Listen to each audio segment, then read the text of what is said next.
Donald Trump talked about global elites after the vote in Britain.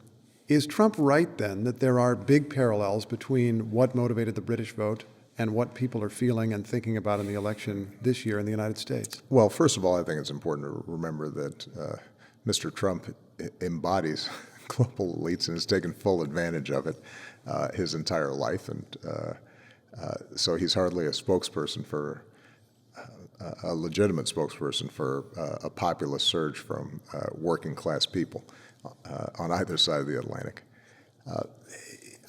I think that some of the concerns around immigration, some of the concerns around a loss of control or a loss of national identity, those are similar. I think there is a xenophobia and anti-immigrant sentiment that's flashing up, not just in Great Britain but throughout Europe, that has some parallels with what Mr. Trump has been trying to stir up here.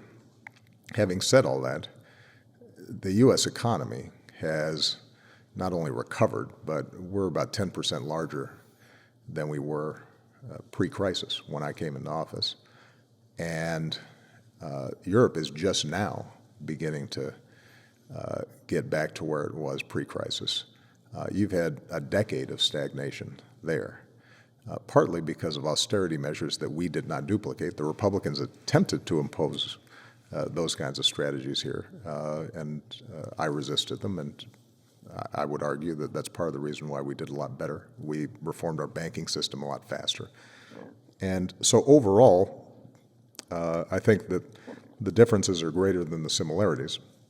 But what is absolutely true is that the ability to tap into a fear that people may have about losing control and to offer some sort of vague, nostalgic feelings about how we'll make Britain great again, or we'll make America great again, and the subtext for that is somehow that a bunch of foreigners and funny-looking people are coming in here and changing the basic character of the nation.